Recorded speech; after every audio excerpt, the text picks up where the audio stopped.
Écoutez, Noël et Vincent, nous sommes très heureux de vous accueillir aujourd'hui et je trouve que votre intervention placée là a tout son sens parce que vous avez été, il y a fort longtemps que vous accompagnez la FNEP, donc vous avez vu les mouvements, à la fois les mouvements de la famille, les mouvements de la FNEP, et vous êtes encore là aujourd'hui à continuer dans ce mouvement. Donc, je crois que c'était vraiment très important de vous avoir tous les deux parce que vous représentez d'abord le fait que la FNEP, c'est un outil attrayant puisque vous êtes restés.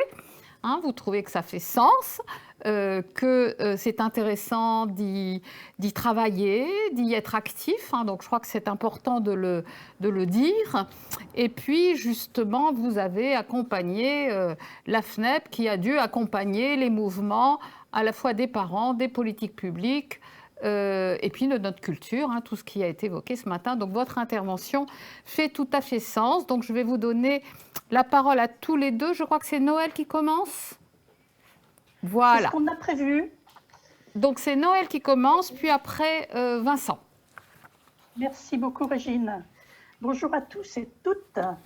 Donc avant une petite pause et les intervenants suivants que vous attendez impatiemment, et nous aussi d'ailleurs, nous avons souhaité vous dire encore 3 mots à propos de ces anniversaires que nous célébrons. Dans cette journée, paradoxalement, en tant qu'anniversaire, tournée vers l'avenir. Les 70 ans de notre revue L'École des parents, à laquelle vous êtes tous bien entendu abonnés, vous le serez prochainement, et qui existait avant que les EPE se dotent d'une fédération qui a donc 50 ans. C'est une vraie fierté et un immense plaisir pour tous les animateurs de notre réseau associatif, bénévoles ou salariés, de constater qu'après plusieurs décennies, celui-ci ne se contente pas de survivre ou de vivre sur ses acquis, mais qu'il est bien devenu une référence majeure en matière de soutien à la parentalité dans notre pays. Non seulement notre réseau fait vivre au quotidien les valeurs fondamentales de sa charte, respect du sujet, ou si vous préférez de la personne dans sa singularité, avec valorisation de ses compétences et potentialités, plutôt que coaching, pour aller vite, et aussi laïcité, démocratie, liberté, etc. Mais ce réseau innove encore. En effet, en restant résolument généraliste et pluridisciplinaire, cela a déjà été mentionné ce matin, il veille à s'adapter aux besoins et aux demandes qui nous viennent des familles, des parents, des jeunes, dans une société en transformation rapide, voire brutale.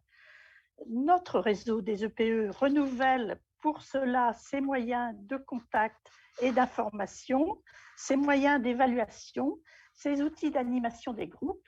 Il progresse en référence qualité des formations destinées aux professionnels de l'enfance et de la famille. Souvent, nos évolutions font un clin d'œil au passé, par exemple, et sans revenir sur l'invention des cafés des parents mentionné ce matin, le fort développement des groupes de parole dans les années 90 marquait un lien fort avec notre ancrage dans l'éducation populaire très dynamique des années 50-60. Notre téléphone vert gratuit, créé pendant le premier confinement, rappelle la naissance en 1970 du téléphone interservice parent suite aux États généraux de la femme, événement médiatique totalement oublié aujourd'hui. De la même façon, l'importance de nos réflexions et actions en milieu scolaire sur l'éducation à la sexualité à l'occasion de la loi Neuwirth et de la création du Conseil de l'information sexuelle et dans les 2 décennies suivantes n'est pas oubliée du tout lorsque nous participons à des travaux sur la protection des enfants face à la pornographie ou au harcèlement sexuel sur les réseaux sociaux, ou encore lorsque la revue publie des articles de fond sur la question du genre. J'en profite d'ailleurs pour dire notre regret que la législation sur l'éducation à la sexualité à l'école et au collège soit encore si mal appliquée en certains endroits, ce qui n'est pas sans conséquence sur les problèmes de relations filles-garçons ou sur ce que subissent les adolescents LGBT, alors que nous serions, comme d'autres réseaux bien sûr, en capacité d'intervenir en prévention et pour les soutenir. D'autres exemples pourraient être cités. Les posts sur YouTube ou Facebook ne remplace-t-il pas les nombreuses interventions radiophoniques passées de médecins et psychanalystes célèbres qui furent nos compagnons de route? Pour terminer, je dirais notre contentement d'avoir traversé, en restant nous-mêmes, les évolutions des pouvoirs publics, par évolutions parfois imposées par les pouvoirs publics, avec notamment les changements de compétences lors de la décentralisation, le passage du système de subvention au système d'appel d'offres, porteur du risque que la commande ne permette plus d'anticiper les problèmes, aussi bien que les signaux faibles que nous recueillons sur le terrain. Mais travailler ainsi sur le fil du rasoir a fait encore et fera longtemps partie de notre ADN et de nos défis toujours renouvelés et relevés. Merci à tous et je passe à présent la parole à Vincent Devater. Merci beaucoup Noël. Merci aussi Régine. Je suis donc Vincent Devater, je suis un administrateur, un membre du bureau de la FNEP.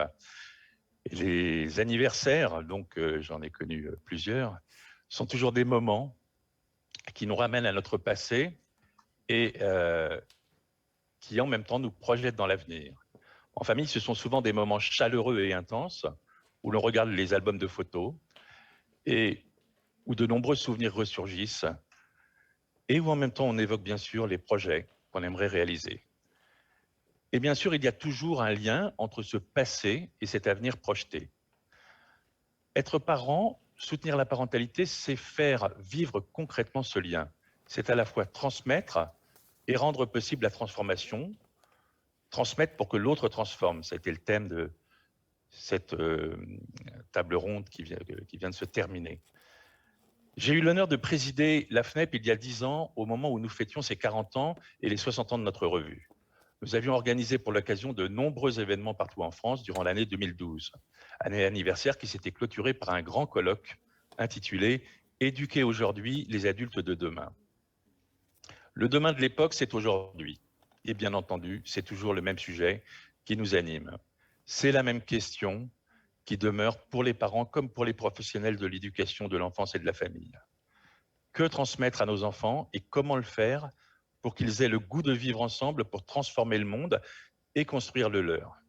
Ce monde que nous avons bien du mal à imaginer, tant les mutations sont considérables, profondes et rapides, économiquement, démographiquement et socialement, et tant les technologies nouvelles font voler en éclats les anciens modes de transformation et de transmission de l'information et du savoir. Alors, évidemment, cette question n'appelle pas de réponse simpliste, nous le savons tous, ni de recette, mais au contraire, elle nous invite au débat, à l'analyse et à la réflexion. Depuis 50 ans, le réseau des écoles des parents et des éducateurs accompagne les parents, les jeunes et les professionnels dans cette réflexion. Elles ont toujours fait le choix de ne fournir aucun mode d'emploi, aucun modèle normatif, mais se proposent d'aider chacun à trouver son propre chemin en considérant que toute personne est capable de mobiliser ses propres ressources. Elles sont portées par une idée forte, l'idée que l'éducation, au sens large, est une responsabilité partagée qui impose un travail en commun, mais que ni pour les parents, ni pour les professionnels, cette mise en commun n'est une chose évidente. Les uns comme les autres ont besoin à certains moments d'être soutenus dans leur rôle et responsabilités à l'égard des enfants et des jeunes pour parvenir à travailler ensemble et à co-éduquer. Nous, les écoles des parents et des éducateurs, avons véritablement été les précurseurs dans ce domaine. Nous avons parfois, comme tous les précurseurs d'ailleurs, eu raison trop tôt, jusqu'au jour où nos réflexions, nos actions, nos innovations sont devenues pour tous, parents et professionnels et autorités publiques, des idées évidentes, incontestables, des actions naturelles. Les maisons ouvertes, les groupes de parole, les cafés des parents, un peu partout, sont devenus des dispositifs qu'on retrouve et que tous s'approprient. Nous sommes fiers et nous nous réjouissons de voir nos idées reprises. C'est le résultat d'un travail en profondeur qui fait école et qui se diffuse et dont les fondements sont justes. Pour les quelques 40 écoles des parents et des éducateurs implantées partout en France, célébrer aujourd'hui cet anniversaire des 70 ans de notre revue et des 50 ans de notre réseau, c'est se nourrir de ce passé si riche et regarder l'avenir avec lucidité et confiance, cette confiance en la vie qu'il est si essentiel de transmettre à nos enfants. Alors je le dis tout simplement, bon anniversaire cher réseau et chère revue, et bon colloque à toutes et à tous. Merci beaucoup d'avoir donné cette vision dynamique de la fédération. On voit bien comment, en 50 ans d'histoire, les questions se sont posées différemment. Et ce que vient d'évoquer Vincent sur les modalités autres de communication, nous en avons un exemple magnifique aujourd'hui. On fait un colloque un peu en présentiel, un peu en distanciel. Et on voit quand même qu'il y a beaucoup, vous êtes nombreux à ce colloque, certainement plus nombreux que si on l'avait fait en présentiel. Donc, je crois qu'il faut effectivement avoir ces capacités d'adaptation. Alors, ça a été évoqué plusieurs fois, je le dis très rapidement, mais et on a rappelé que c'était aussi l'anniversaire de la revue. Et je crois que, alors s'il y a quelqu'un qui s'intéresse à ces questions, rien que de travailler sur les thématiques sur lesquelles la revue a travaillé, c'est une pépite pour comprendre l'histoire de la parentalité, en tous les cas en France, c'est-à-dire une revue à la fois qui vise à transmettre de manière compréhensible l'état des connaissances, mais aussi, et j'insiste beaucoup là-dessus, qui a une partie, pour ma part, qui m'intéresse beaucoup, qui est l'expérience innovante ou pas d'ailleurs, c'est pas forcément parce que c'est innovant que c'est bien, des EPE en région. Et je pense que ces pages peuvent être des ressources extrêmement riches pour les professionnels. Il a été posé la question à M. Yayaoui, comme professionnel, comment peut-on faire mieux ? Comment faire ? Eh bien, cette revue, sans donner des recettes, et je crois que Vincent l'a dit, et c'est vraiment une philosophie, peut donner des pistes de réflexion, peut donner des idées. Et une expérience faite à Metz peut-être sera reprise à Strasbourg ou à Marseille avec une transformation. Et je crois que la revue est un outil tout à fait riche. Donc là, on n'a pas le temps d'en dire plus, mais évidemment, nous vous invitons à vous abonner, bien sûr, et à aussi nous faire remonter vos remarques sur cette revue, parce que l'idée de la revue, c'est aussi de s'adapter à ce mouvement. Bien, eh ben, nous allons clôturer cette première partie de la matinée avec une toute petite pause de 10 minutes, il a dit. Voilà, bonne pause. À tout à l'heure.